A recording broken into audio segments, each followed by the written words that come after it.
И секој од вас убаво еве да се вклучи и да не дополнува и да споделува приказни примери, затоа што ова ќе биде и подоцна и јавно достапно, целиот видео материјал, да, ќе се надевам дека до крајов на ова или почетокот на наредната недела ќе се измонтира и ќе биде и јавно достапно, со цел да можат многу повише луѓе да се охрабрат и чисто секој од нас да даде некаков придонес. Ја еве би почнал со тоа да секој од вас, затоа што секој од вас работи и како човек кој што е инволвиран во спорт, односно физичка активност, и за себе лично и во инспирација и подучување на останатите, а имате и доста искуство со работа со пред се на себе познавање и личен развој, и знам дека и работите и со луѓе, исто така, па би почнал со тоа да еве зошто луѓето можеби не постигнуваат право пропорционално развивање на телесното и менталното здравје, и кога знаеме дека еве Марина и едното и другото не се посебни делови, туку некако на крај пак се едно исто. Уклучено е. Уклучено е? Чека. Се слуша. Ја вака може да викам. Океј, здраво. Иако сакате представете се разбира, да. Благодарам за поканата. Ја не се представи. Јосип, баш ми е драго, некој од вас ги знам. Тука мене чисто ме интересира и дали вие сигурно спортувате. Така се гледа. Да, онака по физичката активност. Ја сум, сама спортувам многу, нема ден без некаква физичка активност.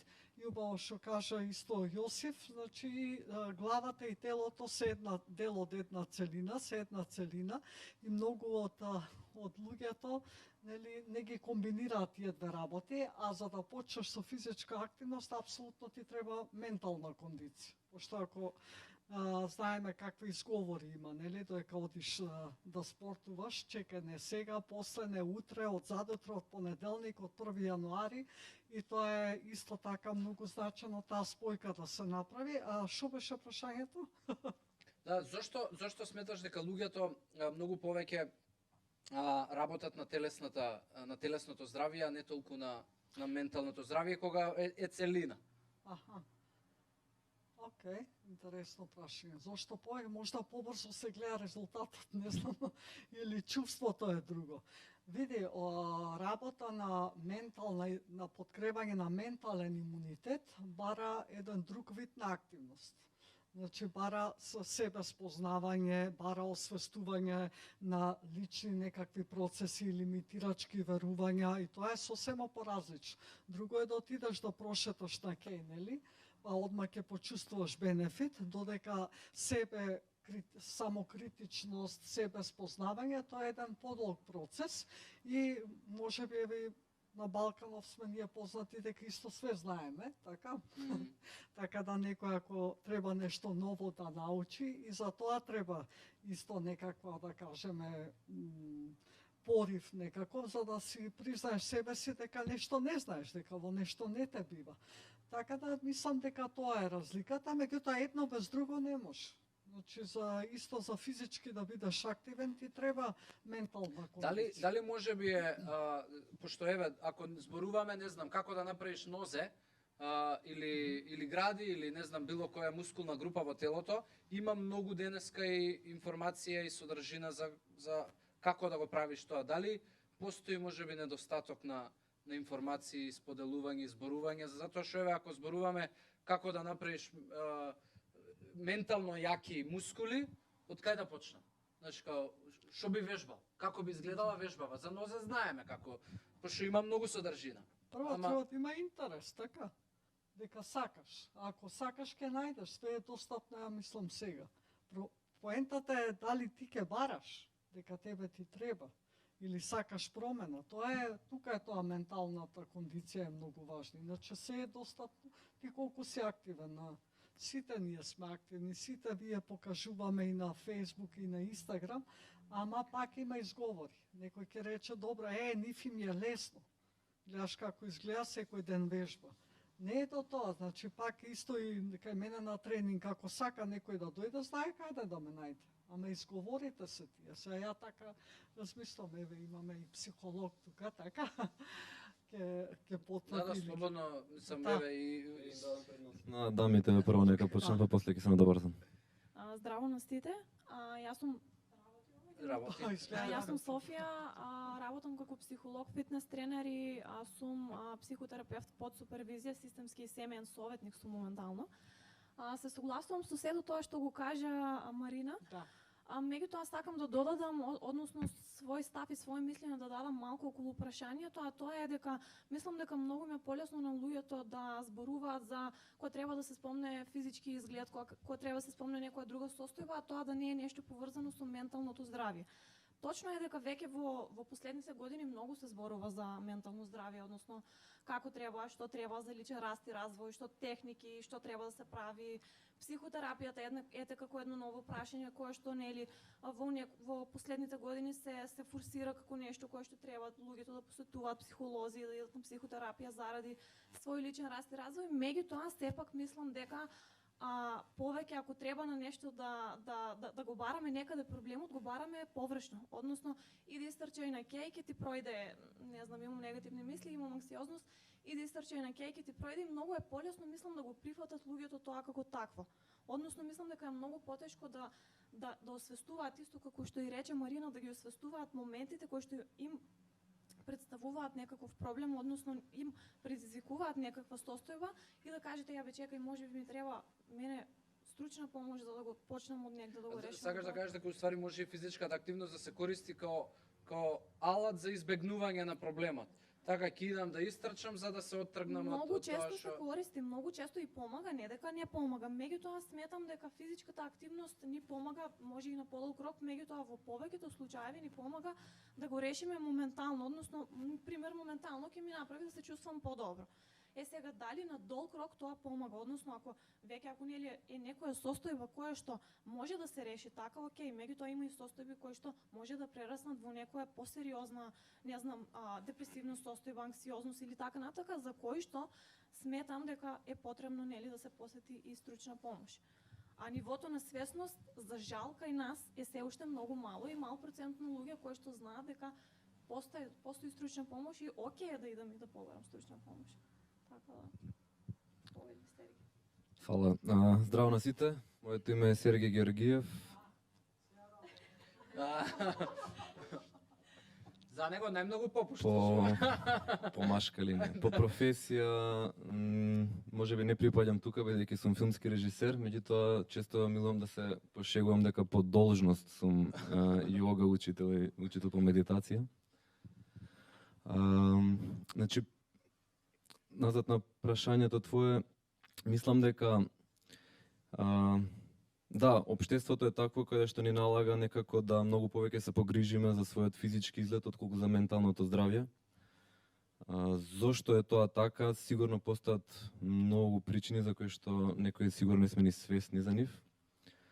Меѓутоа, прво што ми дојде на памет кога го постои прашањето беше дека физичкиот изглед е многу поочигледен за другите отколку моето ментално здравје. Моето ментално здравје можам да го скријам или мислам дека можам да го скријам лесно.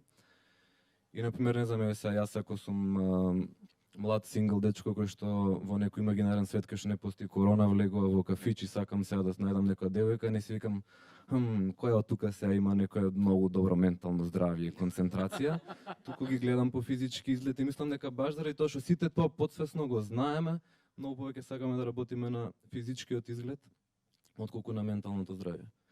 Второ, мислам дека целата овој тренд и оваа индустрија е релативно нова.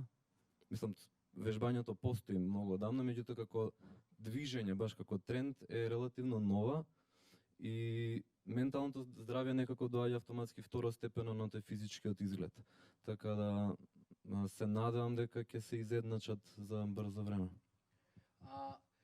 У моментов, мислам, Марина е исто доста длабоко со јога запозната и знам дека сам и 4 години од високо образование го имаш посветено на тоа.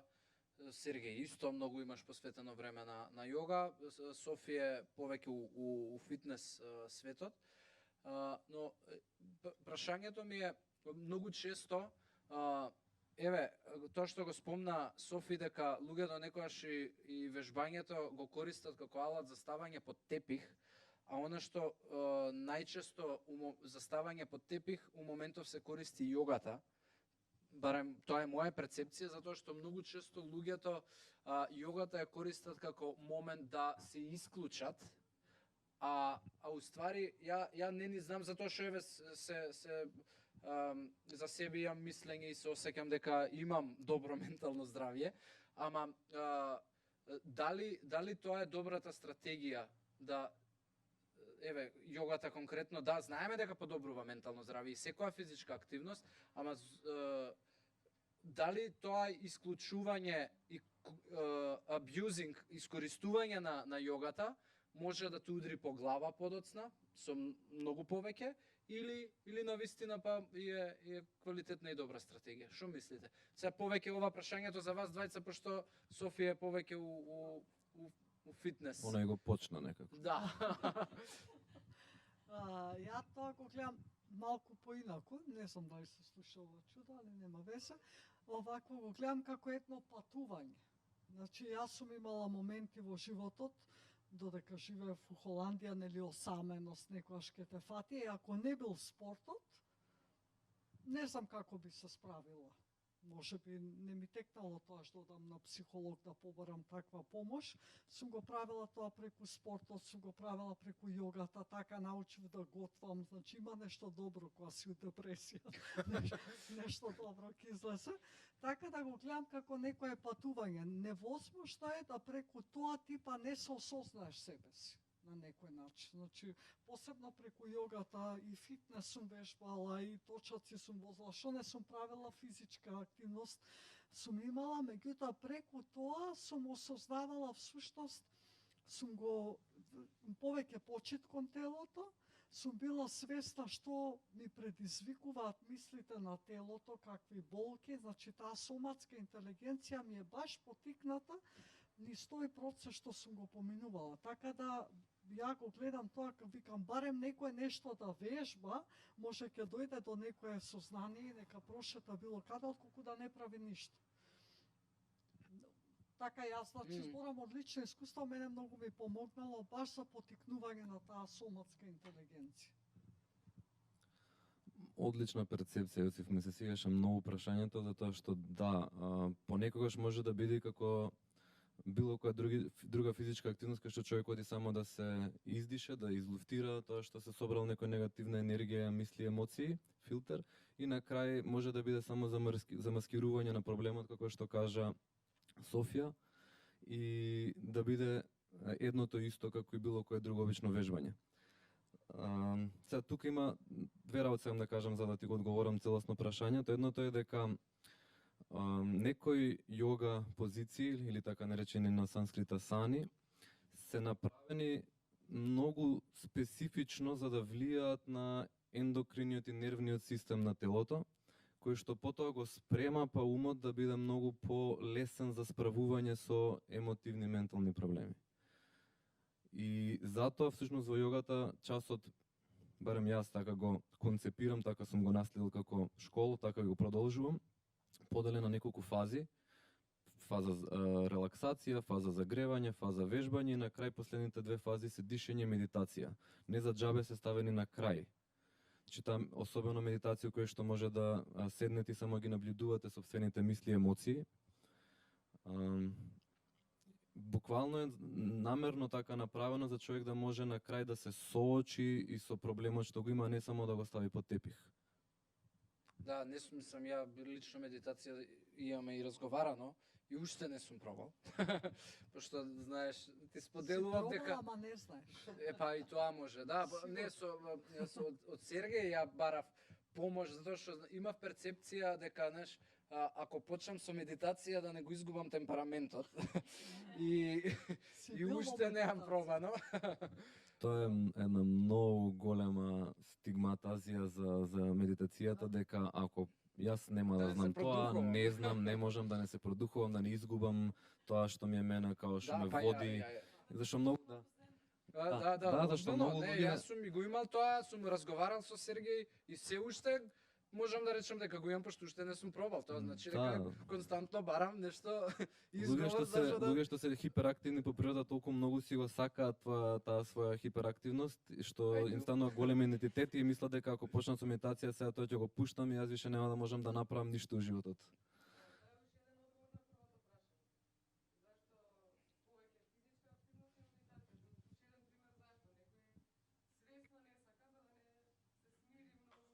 Да, да. Ете, јас сум тој.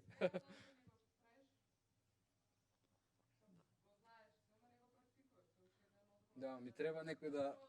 Не, мислам дека објаснувањето за медитација и јога е кај нас се уште као некоја табу тема, уствари е тоа многу практично и корисно. Јако можам да медитирам и да вежбам јога, што сум исто хиперактивна и ти сигурно Да, да, можеш. не, па и баш сега во викендов разговаравме со една девојка од Куманово, што 25 години Даниела Богдановик, не знам дали ја знаете, 25 години е со јога, медитација и плюс боречки вештини.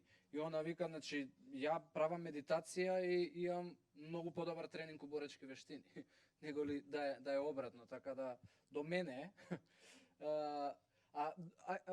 Кога ај вака се рекреативец, ако зборуваме, затоа што ние се повеќе зборуваме за физичката активност како рекреација и влијание врз менталното здравје, али што кога физичката активност ти е секојдневие, професија, и дали сте имали искуство со човек кој што е спортист и кој што му е професија, а има нарушено ментално здравје? И како еве тогаш физичката активност би била у насока на помош, кога секојдневно ја има по цел ден?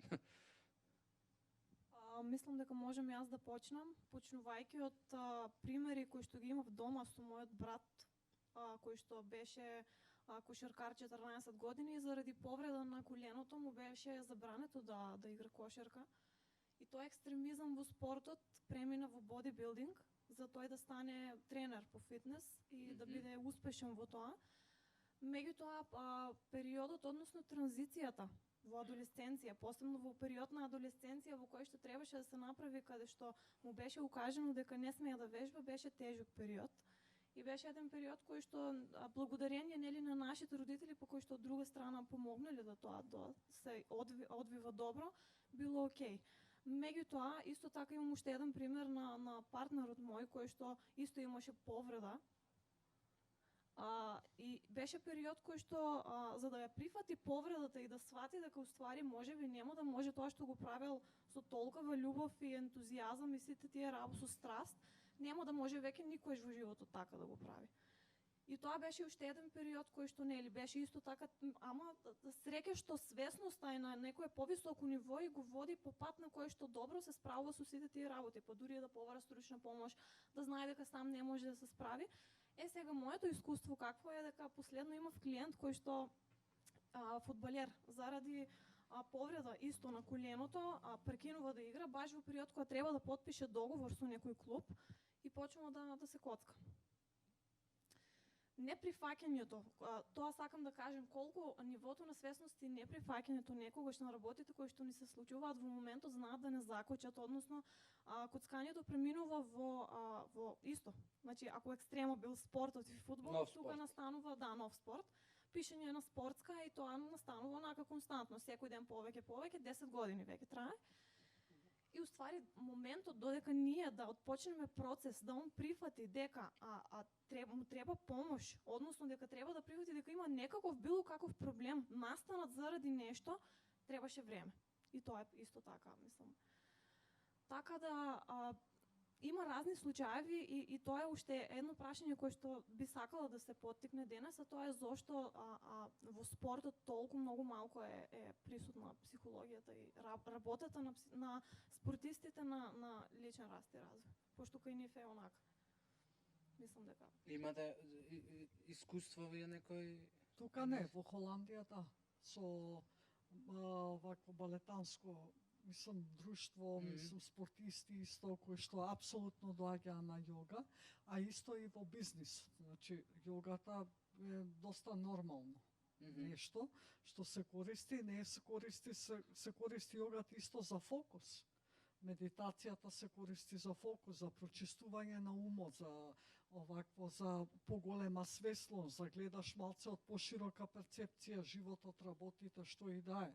Значи, кај нас, да, јас ја комбинирам многу со НЛП-то, значи во корпоративниот свет работам доста со НЛП техники нормално, меѓутоа исто и давам техники на дишење, работам строго со менаџмент и висок менаџмент и на тие луѓе им е најмногу потребно, пошто имаат најголем процент на бурнаут.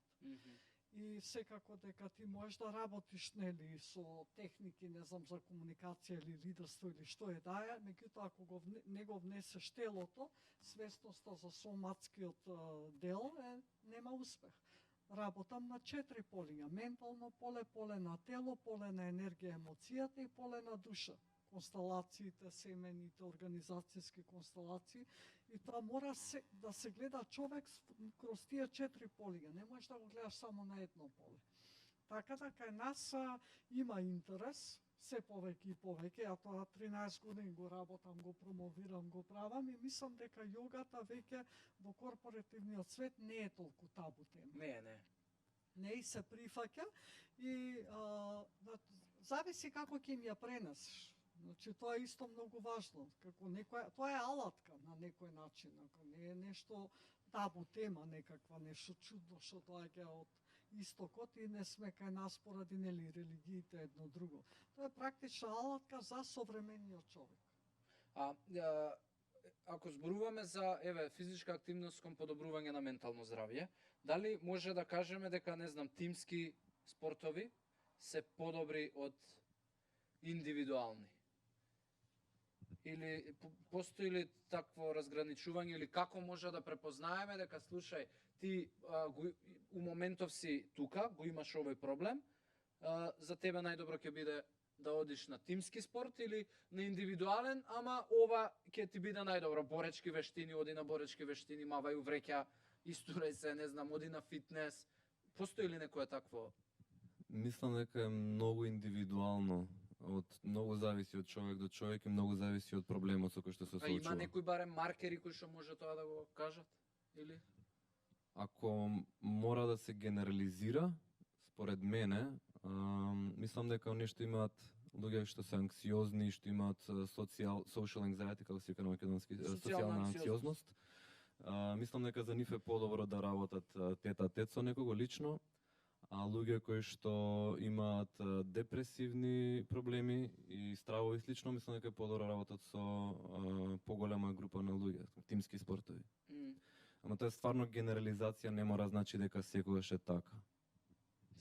Јас не би сакала да генерализирам, значи одма ќе се оградам од било какво генерализирање, затоа што имам искуство со клиенти и со работа и мислам дека многу е индивидуално, посебно во работата и во системска и семејна терапија. Начинот на работа не е да јас кажувам на клиентот што тој треба да прави, јас давам насоки кај да оди и што прави, туку се бара од самиот клиент да тој самиот бара, односно вештини за справување како него, и преку работа ние го запознаваме клиентот и уствари не може тој многу да каже грешно, например, ако не може тоа да го прави, да каже ја идам на боречки вештини. Преку самата работа, односно кога ние изнаоѓаме решение како да се подобри, односно затоа што тие се вештини на справување во некоја состојба, од самиот клиент се бара да тој дава предлози што ќе биде за него добро, пошто се задаваат задачи, например, за одреден временски период. Ајде да видиме што е тоа што можеш ти во наредниот период, пример, ако е физичка активност, каква физичка активност, значи самиот клиент да си каже што е тоа што тој може да го направи во одреден временски период.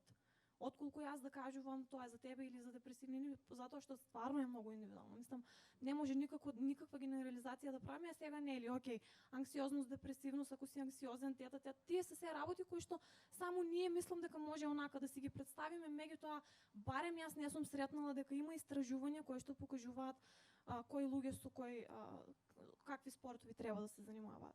Да, ја не сум запознан да има некои истражување, ова е само нешто што доаѓа интуитивно и од искуство.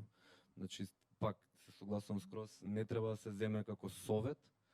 Генерализацијата е чисто само што сега сме тука и зборуваме на темата и нека треба да се зборуваат за све што ни лежи на памет, да ги споделиме дури различните мислења. Но мислам дека е многу покорисно ако има кај нас некое несогласување, тројцата, отколку ако сите се согласуваме за иштото нешто. Така да, фала ти.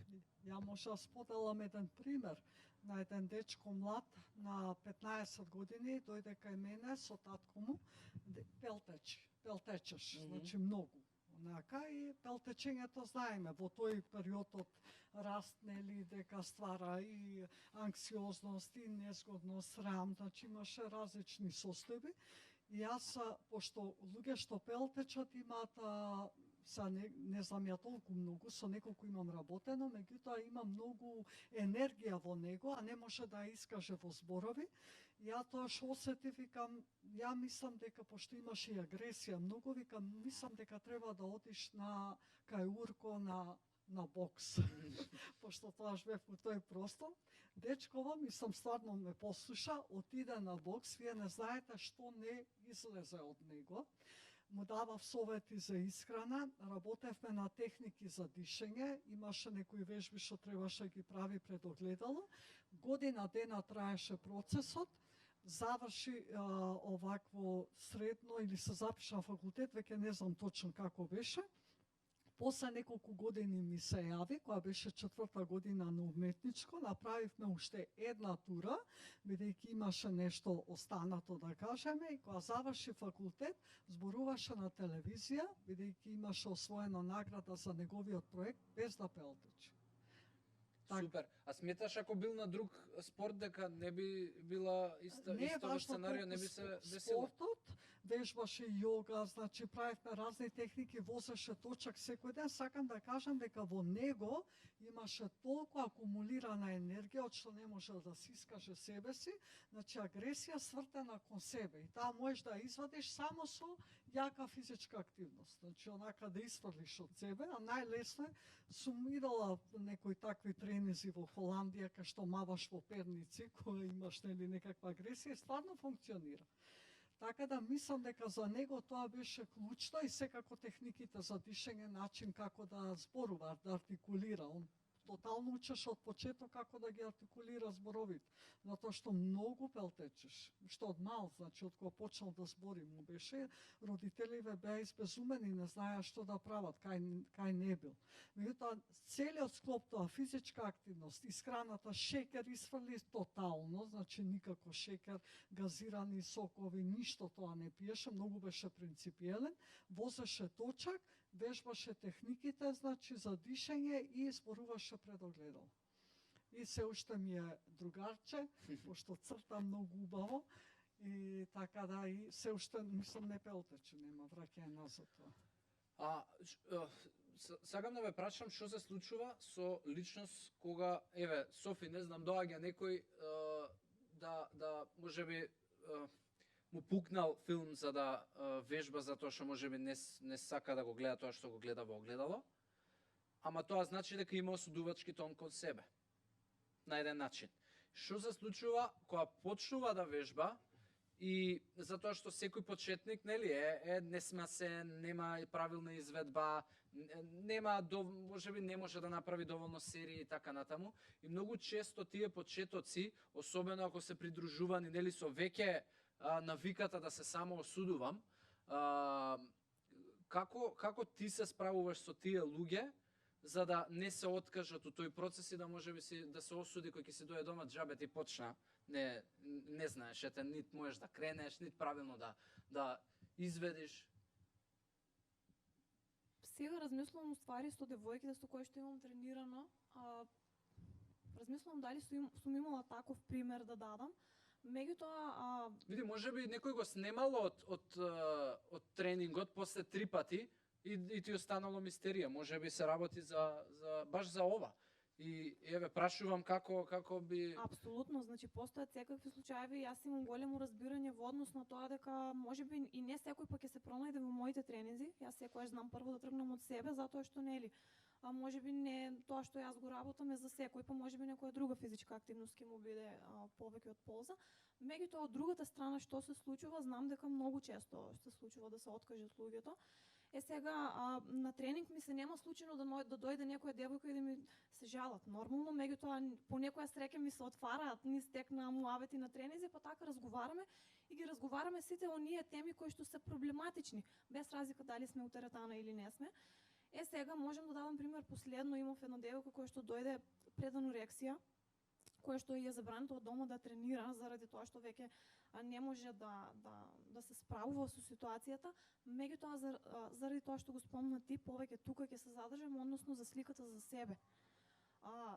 Изградена слика, негативна слика за себе низ повеќе години, односно состојба која што трае веќе 3-4 години, се до овој момент додека она не стигнува да дојде пред анорексија. Да знае да броја секоја една калорија, шекери, значи толку многу компулсивно веќе обсесивни мисли, компулсивно-обсесивни мисли, едно состојба кое што нејзи и попречува секојдневно функционирање. И сега тука јас би се задржала повеќе затоа што има многу такви случаеви. Например, на нас на тренинг нема да ни кажат јас се откажев после 3 пати заради тоа што јас не знам, веќе сум пред анорексија. Значи тоа јас можам да го видам ако она дојде на терапија. Да, не, и ова го прашувам и за себе лично за да знам, затоа што еве и јас кога можеби работам со некој за исхрана и ако затоа што најчесто работам со луѓе кои што имаат вишок на килограми поради тоа што и мојата приказка почнува некако од таму, па ми е многу лесно многу ми е полесно да работам со тие луѓе бидејќи го знам патот. Али многу често се случува да еве луѓе кои што стварно имаат осуда кон себе и секогаш мислат дека нели прават нешто погрешно. После можеби недела две некако затајуваат, ги гледам во прашањата и кога би им кажал дневник да водат, да запишуваат што прават, ќе ги видам ја грешките и горе-доле знам зошто они избегаваат, затоа што себе си се убедуваат дека почна да правиш грешки и кога да не е дозволено да правиш грешки, ама јас не можам да го направам. Така би било најлесно. Или уште едно нешто кое што јас го правам грешно. Тоа. И не е ништо И страшно. сега јас затоа што па не сум ја психотерапевт за да, знаеш, прашувам и која е можеби најдобрата стратегија за да му помогнеш на тој човек да остане и понатаму на патот. Ја како да ти кажам да не се само осудуваш? Што ако ти кажам супер си? Не ти помагам. Сигурно многу му кажале супер си, ама он не си кажува или она. Многу е поделикатна и подлабока темата отколку тоа што ние можеме како тренери од другата страна ќе зборам да им го понудиме на луѓето со кои што тренираме, затоа што имаме пак некоја граница поставено до каде ги тераме работите. И затоа јас многу често имам зборувано на таа тема, односно како да се започне со процес, затоа што и вежбањето не е само онака ќе почнам да вежбам и готово, затоа што после 2-3 недели ќе се откажеш. Започнувањето на цели, гледањето на сопствените негативни и позитивни страни, што јас можам, дали тоа е правото нешто, односно правата активност за мене. И тоа цели, поставување на краткорочни цели, што можам јас во наредните 3 недели да направам, или во наредната недела, или што јас можам во исхраната да сменам наредните 3 дена. И тоа тука мислам дека најголемата грешка ја прават луѓето кога си задаваат превисоки цели. Односно за 6 месеци сакам 20 кг да ослабам. И тука од старт настанува сечење. Мислам тоа е нешто кое што и тоа е на кое што јас најмногу пробувам да ставам фокус, затоа што и јас сум си поставувала нереални цели. Затоа што јас бев преслаба и мислев дека за пола година можам да станам, не знам, цели кои што мислам нереално да ги постигнеш за 5-6 години, не за пола година. Па добро, генерално сите кога почињаме во нешто ново, поставуваме такви цели, еве за FitKit сме поставиле така цели некои дека чекај малку. Тука мислам дека најмногу треба да се зборува и тука мислам дека треба да се стави најголемиот фокус кога некој започнува со нешто ново, да се поставуваат реални цели. Ти да му ги поставуваш како тренер? Да му кажуваш, слушај, целта треба да ти биде месецот? Ние како тренери сметам дека треба да даваме насоки. А целите, затоа што па и од индивидуа до индивидуа, од клиент до клиент има разлика. Некој ќе биде многу принципиелен и ќе постигне многу резултат за одреден период, друг нема да биде толку. Не, у Така случајов да- зборуваме за човек кој што ете има некоја тенденција да се само критикува постојано и да се само осудува. За тоа повеќе мене ме Да, интересира, да, затоа што сепак често јас- се среќавам со И јас би идела во разговори, во давање на настуки што јас мислам дека е потребно, односно да му се даде објаснение на тој клиент што ќе му помогне во процесот на отпочнување. Ева, Сергеј може да гледам така. Фала ти, да. Па, пак мислам дека овде има индивидуално многу. Има некои луѓе што се потурнати со охрабрување, со мотивација, има некои луѓе што се потурнати со дополнителна критика од инструкторот. Јас ова никош сум го направил, ама сум гледал примери кај што функционира, кај што луѓе со тоа што некој им се дере, им вика дека ова е ништо, ти можеш многу, и као идиоту, ваков, тако. Да, ке некои луѓе тоа ги пали, ги провоцира и одат као со глава низ зид и даваат све од себе. Кај некој друг, ако му кажеш така, нема се врати никад и кој знае што ќе збори за тебе. Така, оно што го правам јас давам мала мотивација, ги охрабрувам за секој најмал прогрес што ќе го видам. Значи за минимален прогрес што го видам, обавезно ги охрабрувам, им честитам. Ама нема точна формула како треба, затоа што не го знаеш другиот човек од другата страна комплетно. Ако е некој нов само што стигнал, не можам јас од 2-3 часа да знам што човек и што треба точно му кажам, за како најдобро да го мотивирам. А ако го снема, да речеме, после 2-3 часа разговараш или ако го снема, тие луѓе најчесто не доаѓаат и кажат слушај, јас си одам ради тоа и тоа, ниту можеш да ќе ги видиш пак. Ако ги видиш пак, најчесто им е непријатно и те избегнуваат затоа што прекинале доаѓаат кај тебе. Некои си пак кажуваат искрено како леле колку ми фали, едва чекам се вратам, многу работа, многу често и не си отишле луѓето заради тоа што јас нешто направил, не им се допаднало, туку затоа што не можат. Многу често е затоа што ми се допаѓа некој друг повеќе. Нема златно правило, нема формула.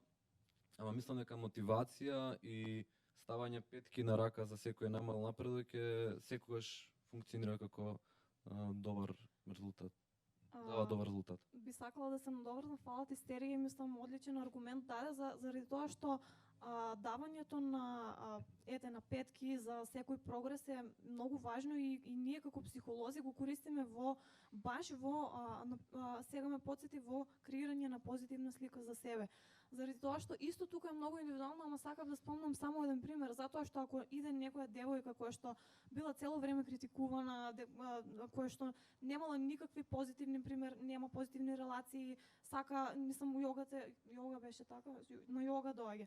Сака да ја користи како нешто за себе и така натака, и тука некој кажува, ја охрабрува, секој да ни кажува дека прогресира, дека нешто добро прави уствари, може да влијае многу позитивно. Меѓутоа од друга страна, друга девојка ако дојде со истото такво и цел живот којаш никој не ја кажал, или не цел, многу ретко некој кажувал браво за ова, браво за она, супер си во ова добро го правиш, затоа што тоа е многу важно. Може да си каже што му е, но овој цело време ми кажува нешто или било како, па не ми се свија, ќе си идам. Така да затоа сакам да кажам дека многу индивидуално е во пристапот, односно не можеме да ги знаеме ние сите луѓе. Така да оние луѓе кои што мислам дека им се допаѓа тоа што го или ќе се пронајдат и ќе им биде добро и ќе им помага, ќе останат доследни до. И дефинитивно мали цели, како луѓе, кај мене доаѓале многу често и се што доаѓаат луѓе што не вежбале 20 години, 30 години со секакви здравствени проблеми, висок притисок, какви се неискривувања на рбет. И на тие луѓе, ако јас им кажам вежбај секој ден по 1 сат, они ќе кажат да, супер, и тоа ќе трае 2 недели, 1 месец. Значи за нив им кажувам 5 минути. Пробај често, редовно, колку што можеш почесто, ако можеш секој ден супер, 5 минути. И оно што се случува ако некој стварно се заангажира вежба 5 минути од сабајле, да речеме, не знам, направи 10 поздрав на сонцето и не знам нешто друго, 5 за многу кратко време ќе се претврза во 15 минути без они да приметат. Ако ја им кажам 15, они стават тајмер за 15, ќе се откажат на 7,5 и ќе прекинат. Баш заради истата причина што кажеш ти. Еднаш сгрешил, еднаш не направил нешто и онда се вика, готово, пропадна тоа и сега више нема враќање назад. Наместо континуирано од ново и од ново почнување. И тоа е тука ова е слично и физичкиот аспект и менталниот аспект. Цело време е грешки, падни, стани. А еве, Греши, ја да падни, речеме, стани. у последниве 3 години, кога доаѓа човек да работиме на исхрана, дури сега ова е контра тоа што го зборуваме да си физички активен, ја многу често ако видам човек кој што 200 начини пробал да си го среди телото, му кажувам, слушај, почни со вода и можеби 2 промени у исхраната и пошто луѓето често доаѓаат со ентузијазам и као од утре почињам вода, оброци, вежбам, све правам. И некоја што ентузијазам и жонглирање со многу топчиња ќе не може, не се спремни. Ја многу често им викам и да слушај, не вежбај сега, остај 9 недели нека малку телово се среди и нека ти преде малку во навика со исхраната и водата, пиење, да научиш како да се организираш, па додади вежбање, затоа што сум увидел дека на дол крок дава резултат. Ова зборувам посебно за луѓе кои што имаат вишок на килограми и посебно за девојки. И не знам зашто девојките зашто се по проблематични и во не проблематични е лош збор, туку зашто па не поголем број на девојки имаат проблем со самодоверба, со самокритика, со осудување, неголи момци. Еве поголеми откажувања јас сум гледал кај девојки неголи кај момци. Дали е тоа моја лична перцепција или е и статистика? Немам јас одговор на тоа. Можда ради социјалниве мрежи, пошто сега што гледаш на Инстаграм, мислиш ова, не знам, сите што шетаат све се манекенки или не знам што, па најверојатно има некакво влијание. Дали не знам, дали можеби се уште начинот на кој што не воспитуваат од некој систем им влијае на тоа на девојките, дека треба некако у рамка, нели ти си ова, ти вака треба, внимавај и сета таа Тоа секако има предпазливост. влијание. Ова еве да се надоврзам на претходно што разговаравте, во позадина се секогаш лимитирачки верувања, некакви. Значи, кај некој така што се откажува, што почнува нешто, има нешто во позадина. И тоа зависи во какво обкружување дојден човекот. Сега ако работам коучинг, си ги имаш алатките и усвежбање ќе потпашаш прашање и ќе излезе што е на површина. Меѓутоа, прашањето не е никогаш прашањето. Изговорот не е никогаш изговорот. Во позадина е секогаш нешто друго. И јас работам со еден интересен тука кај нас CEO е, директор е, странец и работиме коучинг, нели, за лидерски вештини и пакети, нели. Нудам и се околу четвртиот коучинг сесија викам, а нареден час да повежбаме јога, нели. Вика јога, вика it's yoga for me, вика, демек јогата, викам, можеш да пробаш, зашто да не. И добивам порака наредниот дел, се согласи, нели, вика, ама вика, ја вика, не знам дали сакам да вежбам јога, вика, срам ми е да се соблечам пред тебе. Интересно. Викам, ке се облечете по тренерки, нели, не знам многу кој смисол. Меѓутоа, толку беше тоа интересно, има проблем со тежината. Значи, посебно од кој е дојден во Македонија. И, да, пошто се е У кафана е по директорството. И сега на целиот тој час ја не давам класичен јога час, меѓутоа го соочувам со тоа да види докаде е можноста, телото што има, колку тоа му влијае, нели, ментално, физички, емотивно, секој случај. И беше многу интересно, значи, срамот и она што не работи на физичка активност, му доаѓа од времето кога бил дете, значи излезе цела една позадина, што за него било пречка да он воопшто се занимава со било каков спорт и кога тоа го отклучивме, после самиот посака вика, јас уште екстра јога часови ќе си закажам, пошто многу му пријаш. Значи, никогаш не знаеш што е во позадина. Сега, кога си во фитнес сала, нели, тоа не е едноставно да го изведеш, гарант како психолог имаш некои прашања, поставуваш. Меѓутоа, ако ќе ти дојде во такво обкружување индивидуално, можеш да работиш и на тоа на позадината, затоа што за да направи човек некаков прогрес, мора да се види од кај доаѓа лимитирачкото верување. Ако сакаме долгорочни резултати, пошто и ние сите, и ти викаш самиот си го надминал тоа, како си го надминал, како си изгубил тежина, што бил тригерот? Па не сум се врзувал со датуми, со бројки. Па нешто, да, секој има некаков шифт, некаков нешто се случува, мора трансформација. Ние луѓето сакаат само промена, ама промена само не е доволно. За да направиш промена, претходно ти треба трансформација. А трансформацијата е сосема друг процес. И тоа е многу важно за било каква долгорочна промена да постигнеш. Така да, прашањето не е никогаш прашањето кој ќе ти дојде. Може ли sam доврзам само се многу ме интересира нешто и твоето мислење, затоа што спомна лимитирачки верувања. И баш сега се прашувам дали секогаш се лимитирачки верувања или понекогаш можеби само немање доволно дисциплина и ритуали. Ме интересира и твое мислење. Зависи пак многу е индивидуално, пак ќе кажам, значи понекогаш може често знаат да бидат лимитирачки уверувања затоа што за жал живееме во општество во какво што живееме и тука спаѓаат, но избегавме малку од темата, ама ќе се вратиме на прашањето. Темата да оставиме нека си. Да. Спаѓаат многу фактори кои што не притискаат од сите страни и тоа знае некојаш да ни направи конфузија некаква во одреден период. Меѓутоа има и луѓе кои што немаат доволно дисциплина, да кажеме за себе.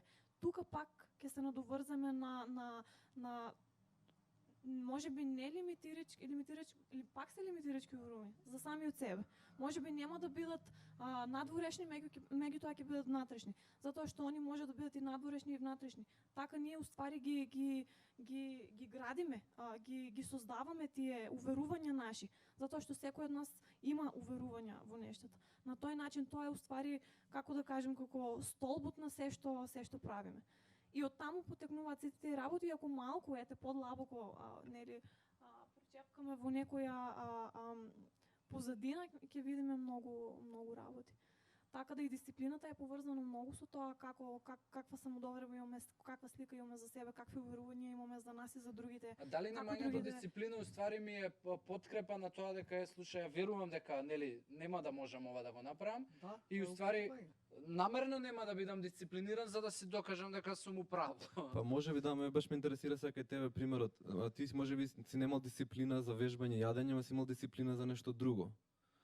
Дали попрашувам дали си имал дисциплина за нешто друго, на рад дисциплина, може си бил Види, ја не знам, тоа може би ми е некој на... дар или домашно воспитување, ама генерално кога сум слеп за стап, народски кажано, значи не ме интересира датум, јас си го правам секојдневно, ја резултати Ама не... сега, а порано? Па и порано, Бране ми на почетокот ми помагаше мене за направи исхрана, ја го гледав тоа и тоа е, ова го правам, без да знам, нит лимитирачки фактори сум знал, нит ништо, туку сум го правил затоа што Ама добро, тоа ти го си знам. отишол И од со... спортот можеби тоа ми останало, затоа што тренирав ракоме 9 години, нема ја што да се препрашувам како треба. Кажува тренерот, ова и тоа е тоа, го правиш.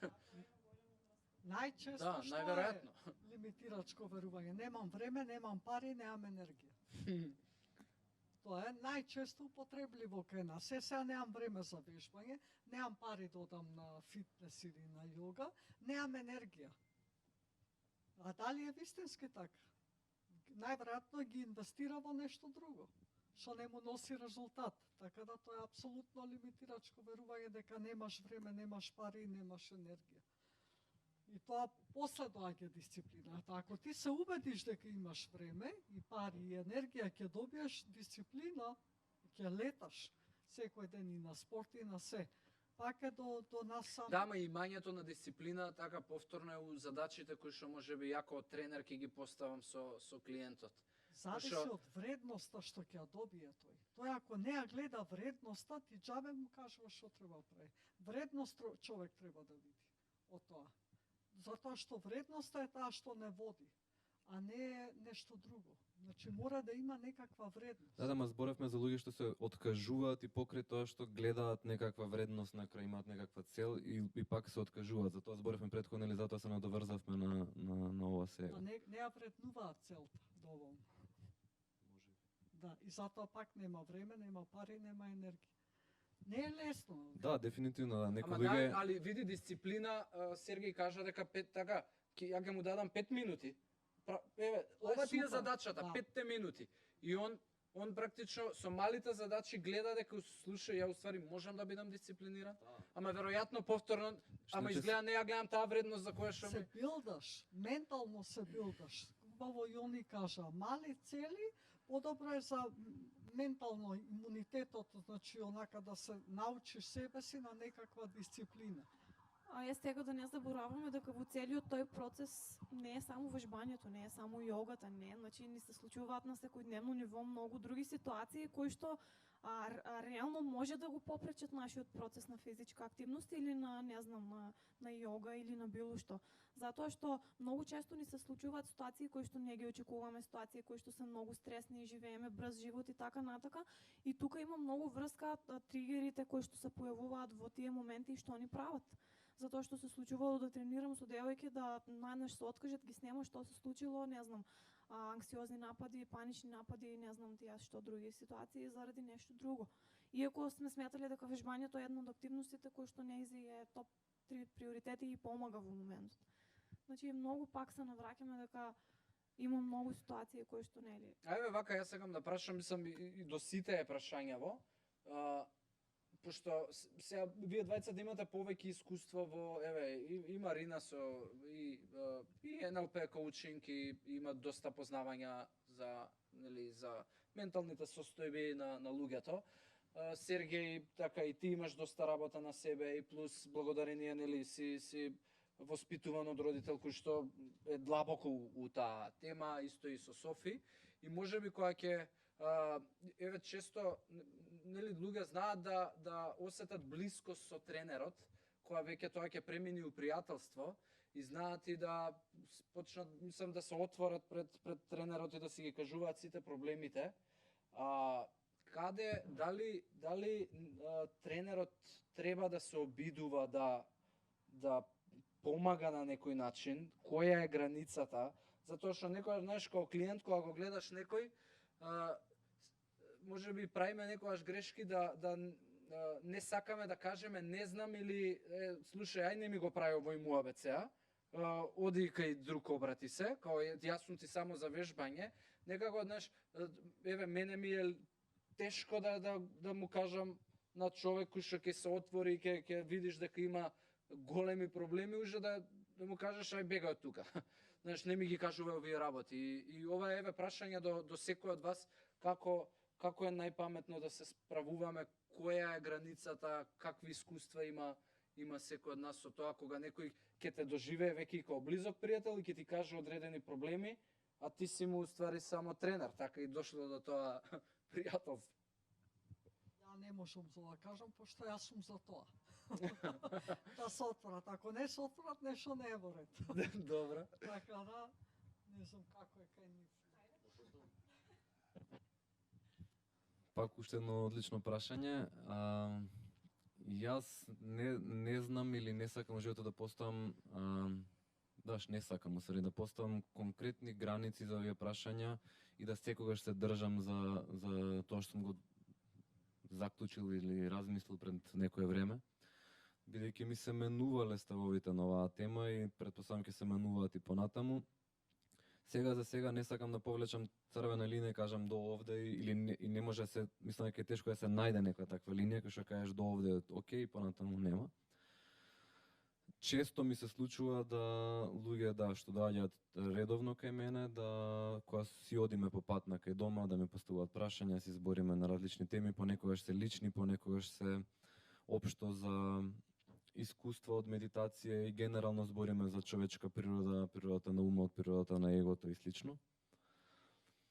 И ако не се премногу интимни и лични прашањата, немам никаков проблем да зборувам до бескрај, дури често се случува луѓе да ми се јават така што сме веќе станале пријатели, да се видиме некогаш на прошетку парк, на кафе, си правиме мовет на таа тема.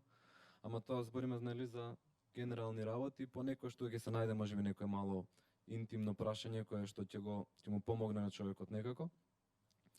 Меѓутоа луѓе кои што стварно имаат проблеми кои што им треба помош, ако приметам ги нудам да почнат индивидуално или со мене или со татко ми или со некој друг што го познам кој што можам да го препорачам. И понатаму е нивен избор што ќе одлучат, затоа што пак според прашањата можам да видам дали е нешто кое што можам сега да ти го одговорам на пат на кај дома и да завршиме или е нешто кое што треба процес и работа. Ова, значи, и прашањево многу, еве Тања, жена ми, она да речеме за разлика од мене многу поише сака да ги слуша луѓето и да, знаеш, дури некогаш и проблемите им ги носи дома и така е цела вознемирена да поради тоа. И луѓето, еве кои што понекогаш ја искористуваат затоа што она ги слуша толку и е емпатична, ама и не е тоа само емпатија, затоа што емпатијата не значи да им ги земеш проблемите и емоциите и дома да си ги однесеш. И тоа го искористуваат на начин да знаеш, им е добро и се поише и поише има она јавувања, пораки као, знаеш, Нека се колку е- сертифицира за НЛП, да се заработува. да, и веќе станува проблем кај што, знаеш, веќе ја замара тоа, а она не знае да го знаеш, да се оттргне од тугите, нели, емоции и може да се деси да таа врска пукне. Затоа што веќе ќе му речеш, слушај, дај олабави ме, не можам ја секој ден да те оправам тебе. Што може ќе биде месец, два, ама ти го искористуваш тоа.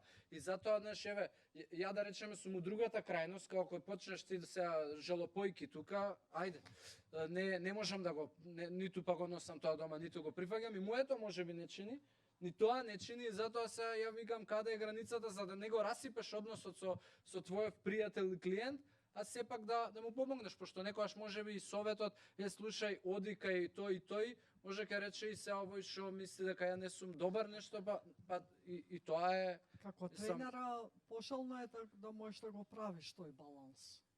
Значи, да направиш прво и за себе си, да се заштитиш, меѓутоа и да најдеш начин, тоа се све техники.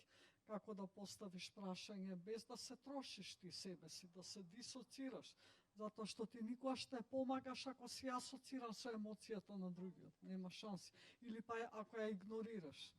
И така не помага. Значи, има техники тоа како да се работи, да и другиот биде задоволен и ти исто да имаш добро чувство, дека не си искористен, дека не ти е истрошена енергијата. Ама тоа може би на сесија или на тренинг или на кога работите со некој индивидуално. Меѓутоа кога ете сме на тренинг или кога имаме час со клиенти на фитнес или на јога или било како, мислам дека супер каже не треба да поставуваме никакви граници, меѓутоа граница, наша лична граница која што некој било кој не може да ја помине, мислам дека треба да ја има. Заради тоа што поставувањето на лична собствена граница е различно од поставување на граници со луѓето, заради тоа што почитувањето на личните граници, ако јас си ги почитувам моите лични граници, сигурно и тој другиот ќе ги почитува. Што е различно од јас да ставам зид помеѓу мене и тој другиот, па да другиот не се чувствува слободно за да зборува со мене. Заради тоа кажувам, за Тања примерот што го спомна, мислам тоа е одма може да се реши со еден обичен аргумент, ако ние приметиме како тренери дека тој човек затоа што многу луѓе дојдат и сакаат само да зборуваат, а не си помагаат. Тоа е тоа, значи, дури кога ќе идеш на терапија, не те оставува терапевтот само да зборуваш, тука има начин како тоа се прави, има техники, има процес, значи не е тоа само ајде зборувај, јас ќе те слушам, супер си. Значи, малку е поразлична целата атмосфера, да. Сега луѓето обично кога доаѓаат, многу сакаат да се зборуваат и да се жалат. И тоа е еден непрекинат процес кој што може да отиде во екстрема. Сега, ако ние приметиме, и мене ми се случувало до нешто, јас ако видам дека на тренинг, јас не можам на таа девојка на тренинг да ја помогнам, значи тоа не е за тука. Например, постојат начини како ти на човек да му кажеш и да му укажеш дека можеби ти во моментот не можеш да му помогнеш. Не си ти тука за тоа да го направиш. Ти таква помош не можеш да му пружиш во моментот на тој човек. Му треба можеби или стручна помош, ако може да разбере пак наша проценка е да процениме дали можеме да го препратиме на некој друг, нели, некој друг клучен кој што ќе може да му биде од помош, или пак ако е нешто кое што е така што кажете, ако некој пријателски совет можеме да дадеме, или ако е некој човек со кој што можеме да се разговараме за некои теми со кои што не разговараме со сите други, тогаш е окей. Меѓутоа сепак сметам дека личната граница во тие моменти, посебно на тренинг, треба да постои, затоа што до кога вака еден друг трет клиент не сме ние таму за да не знам. Мислам, тоа е мое мислење и така и практикувам и ми помагало, затоа што на почеток и јас сум дозволувала да ми влегуваат толку многу и во интимен простор и во тоа што јас го правам и да ми трошат енергија во момент кој што, на пример ти завршува еден клиент, после ти имаш уште 5. Мислам, тоа е еден непрекинат процес кој што мораме лично на себе да работиме за да можеме да го разбереме и да поставуваме такви. Мислам дека е многу важно и како ќе се изрази таа граница, што право е таа граница, треба почитуваш да испочитуваш својата автентична граница и кога доживееш дека е надмината, прекршена, многу е важно како ќе искомуницираме према другиот човек што ги поставува тие прашања, да не можам те гледам се арогантно, да не го одбиеш, туку да му кажеш слушај, те разбирам, знам, не сум тука за тоа или не сум доволно стручен за тоа, оди ваму или јави ми се за да се видиме еден на еден. Со љубов да се врати назад, Во дефинитивно. Македонија има 2 збора такви, ќе биде и само здравје. Многу често се случува и на кафе уствари одиш, уствари психотерапија правиш. И веќе на кафења ретко. Границата е Една друга тема, која што исто така у моментов е многу актуелна, али ќе почнам со едно истражување кое што го правевме ние од ноември до јануар. Insider ID има една агенција која што прави market research и ние го правевме за наши потреби за FitKit. И во тоа истражување имавме некои прашања за чисто за фитнес услуги, спа услуги. Едно од прашања да беше дали одиш на масажи и спа. И многу повеќе на масажи и спа одат момци него девојки. И при 7% од одговорите зошто не одиш на спа или на масажи беше изгледот и срам од изгледот. И Од таму вајде тоа што го праша претходно, беше исто поврзано зашто жените многу повеќе се идентификуваат. И од друга страна се имаме еден тренд body positivity што се вика. И body positivity некако е за да си го прифаќаш телото, што е супер. Ама и мене некако ме нервира тој тренд затоа што многу луѓе, многу луѓе го искористуваат како изговор зашто да останат у некоја состојба која што не е здрава за телото. И не знам колку мислам ги пратите тие работи. И прашањето ми е што е вашиот став за body positivity? Ја го поддржувам, ама од друга страна мислам дека не помага за ти да смениш нешто, пошто пак на крај на денот зборуваме, да не се лажеме, 5 килограми поише од тоа што треба е веќе носи кон здравствен проблем. А и body positivity не е прифати си го здравствениот проблем или научи како да ти биде убаво со 20 кила вишок. Па ја баш сум за тоа. Мислам дека прво ако прифатиш дека е полесно после да смениш, отколку ако си правиш некаква илузија за нешто, не само за телото, воопшто и ситуација некаква. Ако ти не ја гледаш реалноста, не ја прифатиш прво реалноста, тоаш промената е потешка, мислам. И затоа ти ако прво си го сакаш телото такво какво што си е, се конектираш со него, можеби полесно ќе почувствуваш што му треба, а што не му треба. Затоа што и да ставиш во мозокот, каква мисла да му даеш ќе изеде, што и да ставиш во уста, телото ќе го изеде. Сега прашањето е со што се храниш себе си, со какви мисли, со каква храна. Али претходно прво мислам дека е, според мене од моје искуство, дека е многу добро прво да прифатиш тоа што е. Да, и е супер, и многу луѓе и тука е појдовната точка, се прифаќам и Ама да не работам, застанеш на ама многу луѓе се прифаќам и одам нагоре. Каде, знаеш, каде Да. Има тука, али пак прво прифаќањето и после секако работа некаква на тоа, на како би било подобро или како, дека не застанува таму. Ама прифаќањето е многу подобро отколку игнорирање. Иначе кој го игнорираш, така? Не ни зборуваш за тоа, не се ни гледаш себе си во огледало. А дали, еве, у контекст на ова и на body positivity и на, нели, и физичката активност кон ментално здравје, подобра самодоверба и слично, дали тоа што на социјалните мрежи, речеме, физичката активност, ако ти почнеш да одиш под хаштагови кои што значат активен живот, фитнес и така натаму, исклучиво гледаш тела кои што се така добри, совршени, работеле на себе, дали тие го прават проблемот за неприфаќањето на телото и дека можеби ова е предалеку, ја ова никогаш нема да го постигнам. Колку можеби и самите промотори на физичка активност и на фитнес и на добар изглед се проблемот у целава приказна.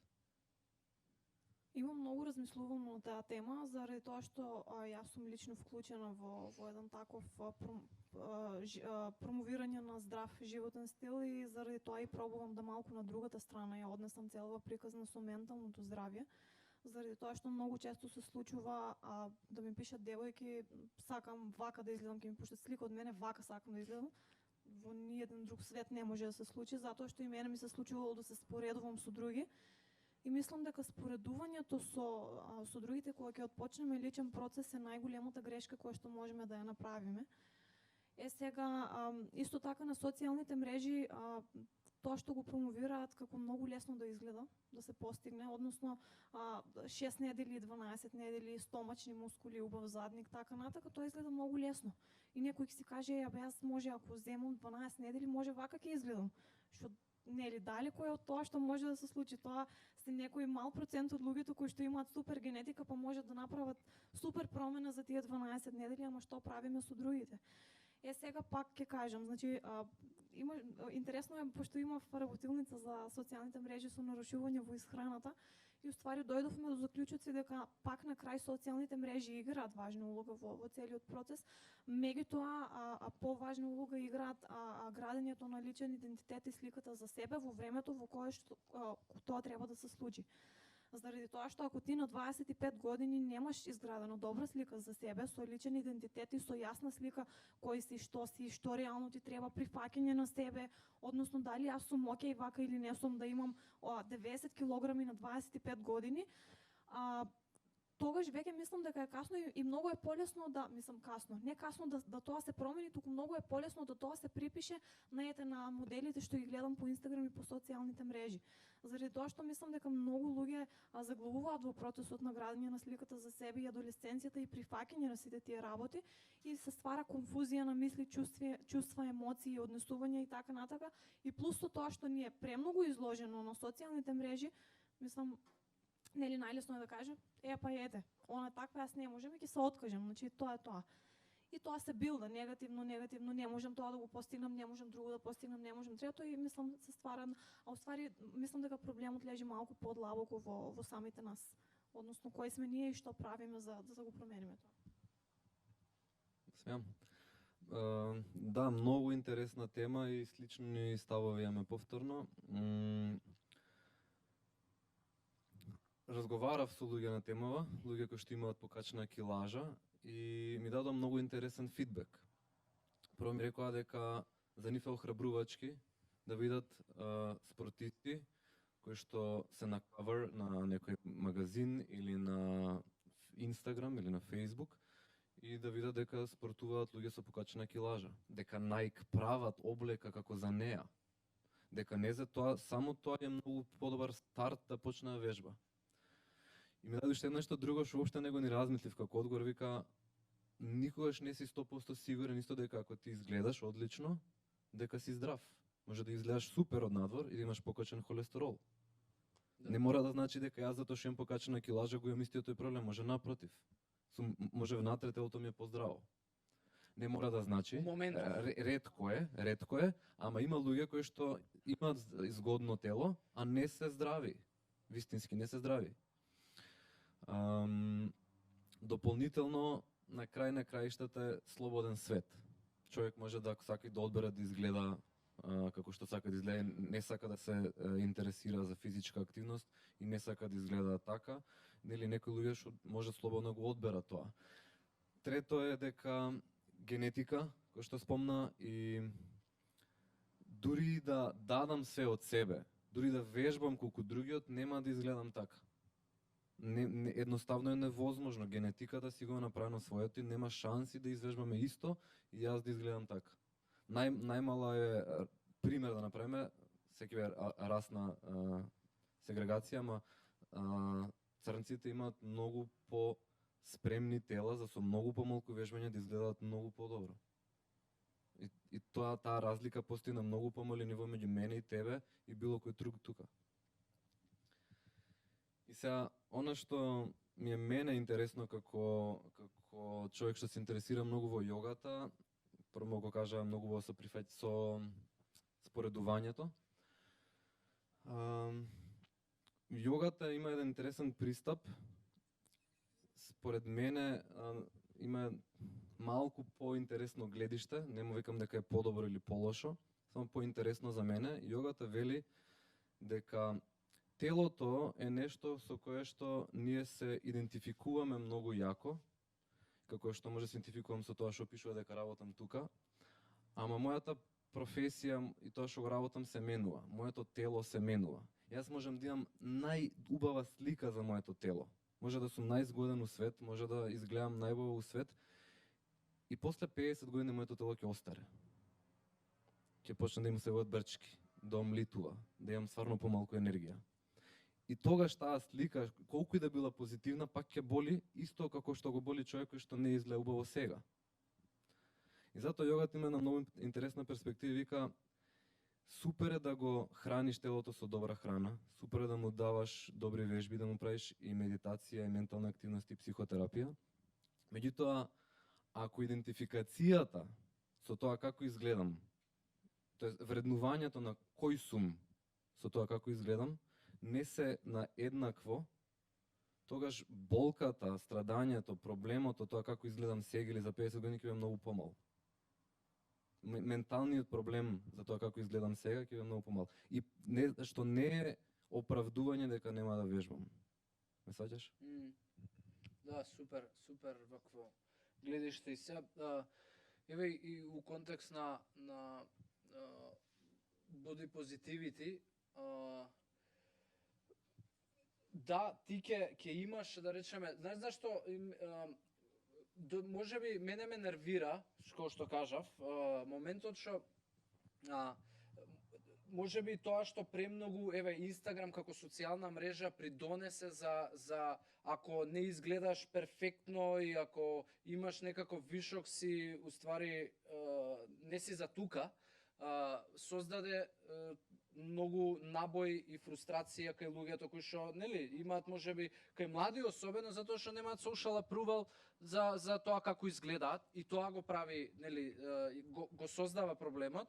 И од друга страна ете го донесе body positivity како движење, иницијатива за да слушај, далеку отидовте, ама и body positivity од друга страна па создаде TikTok као мрежа која што у моментов е многу присутна кај популација под 20 години и е трендинг, придонесува да сега па не смее да се збори за вишок килажа.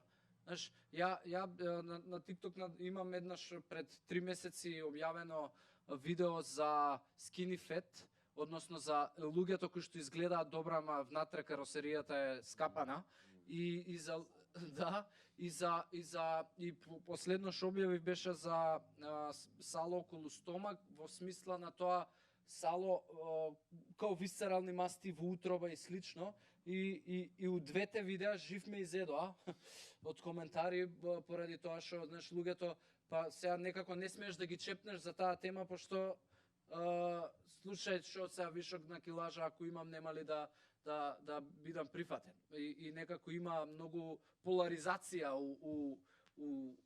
у приказката. Така да не дека, знаеш, мене не ме нервира приказката, е супер, ме нервира еве ова што па као се не смееме ли да зборуваме за Те тоа? разбирам скроз кој ти е ставот, да. И супер што го изнесе на тема, затоа што да, треба да се зборува за овие работи јавно, за да можеме да ги слушнеме сите различни мислења, за да видиме и не мора да се донесе заклучок, доволно е да ги слушнеме тојите мислења, да ги спочитуваме тојите мислења. Така да тоа што се бил нападнат на TikTok или каде да било, мислам дека воопшто Добро, не треба не, да те не. грижи, Не, ама не, од една страна не нели нападни. мислам дека е во ред тренд и ќе видиме до каде ќе не однесе, бидејќи само што почнува, може би не знам, за мене година две е само што почнало како Да, да. тренд. И ќе видиме до каде ќе не однесе, ама мислам дека ќе има добар резултат на крај, бидејќи генетиката не ни дозволува сите да изгледаме така. Колку и да вежбаме.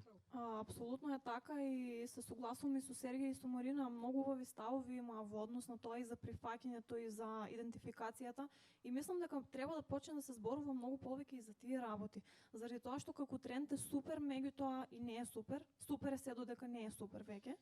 Заради тоа што преминува може да премине во една екстрема на која што ние им кажуваме ете на девојчињата од 15 години дека е окей да изгледаат со прекумерна тежина многу повеќе од тоа што треба, што не е окей.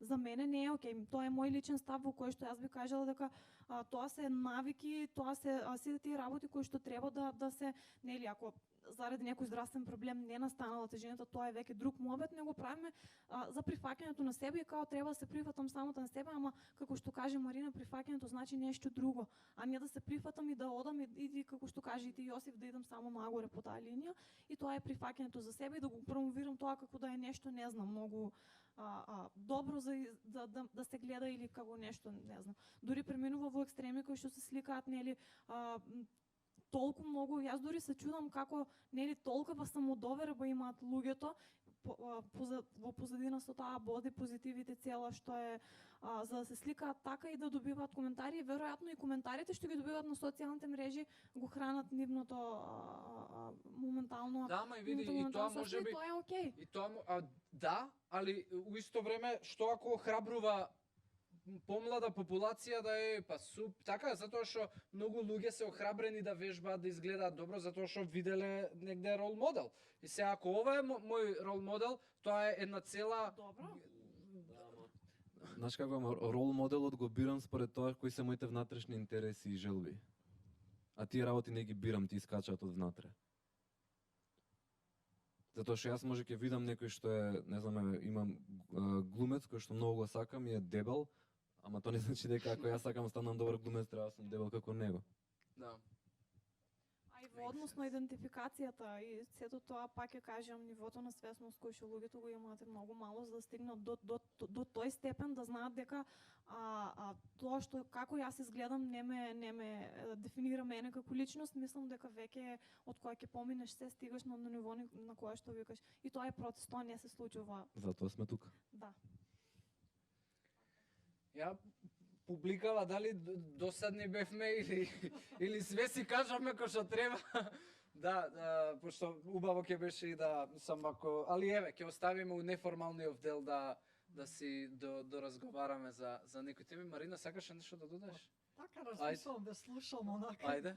Ми доаѓаат, мислам дека малку е претерано ова све со социјалните мрежи, затоа што кај мене исто доаѓаат многу родители со деца млади кои што се изгубени у простор, треба да има мускули, треба да има ова, иначе не е прифатено, треба на 18 години да стави устни, гради, не знам што, така да се слика, ако ги нема па и сликањето, значи мене ми е тоа too much. Некако. Мислам дека оди во сосема друг правец.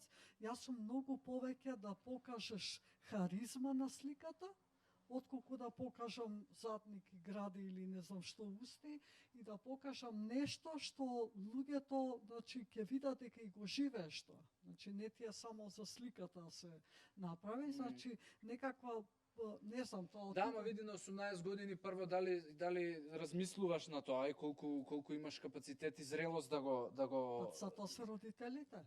Ама не може и мајката исто така се слика и ќерката нормално истото го продолжува или синот и тоа е некој тренд што е според мене забеган. Значи, пошто ги гледам случаи што доаѓаат, децата значи имаат сосема друга слика за тоа што е вредност.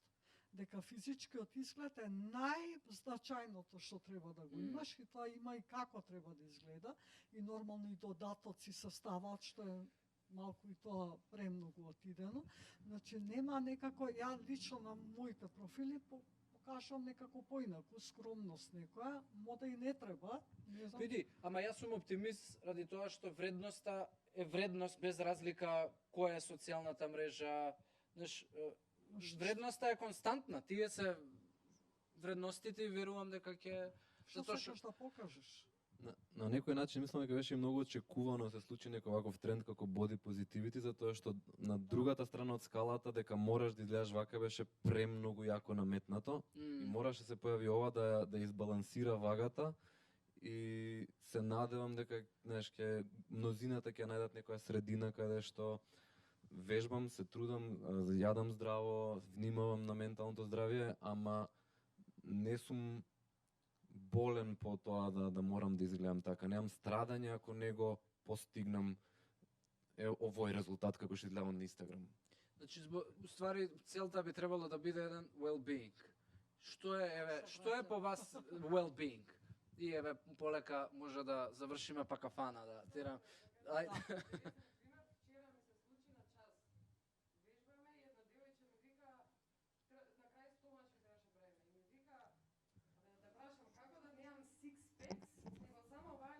Тука на средина. И викам, добро, викам оваа на средина со овие двете од страна или конкретно, не, само таа на средина. И викам, чекај, викам, знаеш ли, викам тоа точно како... Само здравје. Чекај, викам, знаеш ли како точно тоа изгледа? Да, ми вика, сега ќе ти покажам. На Инстаграм, онаа Емилија... Да. Вак. И викам, ова сигурно е прво е генетика, различно, ние истите вежби ги правиме, мене различно ќе ми изгледа стомакот, на друг различно, на трет различно. И вика, не добро, затоа што ја вежбав кикбокс, прошлата година ми се направија стомачните, не ми се свиѓа како ми се прави и се откажав. Така да, сега тоа body positivity, сам да кажам,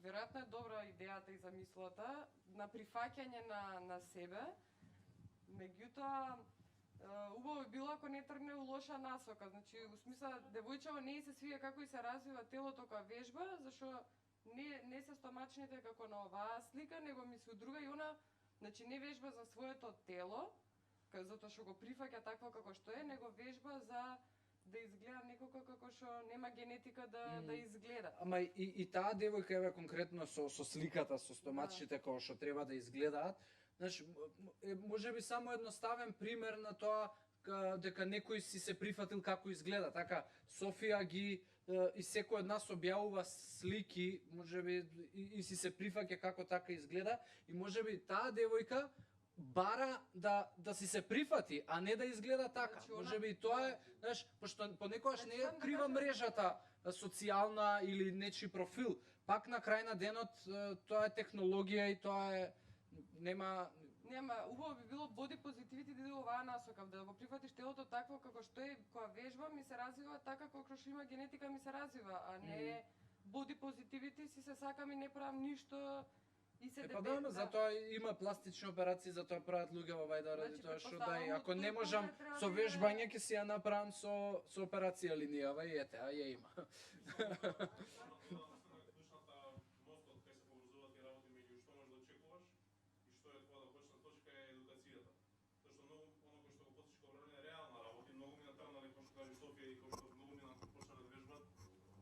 Со вежбање има цел дека една година ќе изгледат како некој модел од списание. Стручните лица, тренери или кои да се, некои што тие советуваат, треба да им бидат тие кои што ќе им посочат, слушај, ова е реално, ова не е. Исто кој што не е реално некој стане милионер за 6 месеци и почне некој курс на Инстаграм вика дека може да стане. Така да мора да се дистанцираат преку некаква едукација, затоа е важно да читаме, се надградуваме, да сватиме што е ствари реално за нас. Тоа е, мислам дека единствената работа, затоа што јас се радам како тренер и кога на некој добро ќе му се објави на крајот, луѓето одбира дали ќе прифатат или не, нели тоа само на нив. Но ако некој добро му се презентира, мислам дека е многу поголема шансата дека може да разбере што е реално за него. Отколку само да, ако само да остане да лута по Инстаграм, пример, секој од нас има некоја тема која што не знае како е таа тема. Така, нели кој се разбира од 2-3 полиња, узимају дели не се разбира. И се така, можеби очекува дека нешто ќе направи во тоа, а не е доволно едуциран како е целиот процес. Така да мислам дека клучот на секој поле доволна едуцираност и информираност и сите вакви настани во иднина и тие што биле. Ако има таа замисла да едуцира што може повеќе луѓе, нели ова Европска недела на спортот, национален фитнес ден и така натаму, има таа главна цел за да ги едуцират луѓето и да им доловат што всушност е вистината околу целото тоа, а не да лутаат нели по социјалните мрежи, затоа што кој што има многу вистини, на интернетот има пута 3 невистини и лаги. Одлично. Дополнително, ако била сликата од Емили Ратајковски, тоа сигурно треба добра едукација у Фотошоп, така да... И да не е така, Не е само да така, вежбаш. види. Реално да, ама реално дека после луѓе што изгледа стварно така, има и некои што изгледа така без труд. Ја верувам дека можеби не ни вежба. Што е многу изворливо, има луѓе кои што не се активни воопшто, јас ги знам, мои познаници, не вежбаат, имаат сикспек со вени на стомакот кога вежбале 3 години да спремат за надпревар. И сега некој вика како го направи ова? Вика не знам, јадам хамбургери, јадам брза храна. Не знам, валјда тоа е рецептот. Ме разбираш? А он не знае дека го добил тоа на среќа, некоја генетска лотарија од мајка му и татко. Така да, ако ги знаеме сите тие работи околу тоа, многу полесно ќе разбереме. Така да мислам дека клучот секогаш стои во едукацијата и информираност околу тие теми. Да, па еве, затоа и денес сме тука, за да поттикнуваме свести, барем еден човек што се вика да и што ќе го гледа ова, може на социјалните мрежи, кај што ќе го исто објавиме, да се поттикне да размислува поразлично и да се прифаќа и да можеби некои стереотипи и митови кои што ги има во глава да ги оттргне. И така за денеска од прилика толку мислам дека супер дебата направивме и дискусија. И Жаре еден на еден вика за мене јога е кафана. Да, али не, условите не дозволуваат за таква јога да направиме, ниту па јас сметам дека кафана е јога. Може кафана у парк. Да. Може би мисли на опуштање, све што е ти дава некаква вредност, е окей. Да, па тоа види, па тоа е тоа, луѓето знаеш се исклучуваат у кафана од проблемите и некој мисли дека исто и јогата е за да си ги исклучам проблемите, а не е баш така, така да фали едукација веројатно и за јогата, што е така да Сергеј ти треба поактивен да бидеш на социјал медија, зборувајќи за тоа. Помогни Малку на тешко ми иде на таа тема, не знам зашто. Може треба да зборам со некој од нив да видам зашто имам толку проблем проблем. Одбивно ми е да зборувам многу на интернет за моите ставови како јас мислам дека треба другите да... Од дома, така да. а in person, нешто. а у лице? Прашаме, нема да, ако му тоа чешмаш, нема да затвориш после Па ако ме види, прашаш ја прашање. проблемот- Ама ако не ме праша никој да седнам јас на YouTube и да зборувам, мене ми е, не знам, не се осеќам некако и окей. пошто гледаш у леќа, нема никаков фидбек, нема никаква емоција, али ја како си го решив тој проблем, затоа што ти не може да не добиеш осудување кога почињаш да се експонираш јавно, особено у видео е прилично, мислам тоа еден збор да кажеш кој што не треба или така никој од нас не е лингвиста, па македонскиот да го владее не знам како и мала грешка, ајде одма со саторот тука те маваат, али она што ја го научив е дека на социјални мрежи уствари ја се осеќам кога да си зборувам со мојот пријател, со мојот клиент најблизок. И уствари ја не замислувам дека е случај јас зборувам пред масава, туку не тебе ти зборувам како леќева да е мојот пријател кој што ме разбира, ме Сега на Zoom ме истренираа малку затоа што некои од нив не ни палат камери и понекогаш кога ќе се уклучат само 3-4 никој не пали камери, јас исто кога да зборувам на етерот на YouTube, да. ете. И ме истренираа, може ќе Одна почнам. точка. Ќе ти помогнеме, види, јас сакам да зборуваш за јога, пошто и мене ми треба. Па сакам, да. Па еве, бар или за медитација. Сакам да Тој дел ме интересира мене извршам повеќе како и да е, да. предрасуди. Супер, дечки, фала ви на секој од вас што одвоивте време. Фала на поканата. Да, и на вас особено што прифативте да си зборуваме на темиве. Ете, ако сакате кафенци има лево таму на автоматот, вода кој што сака и да го затвараме денов. Thank you.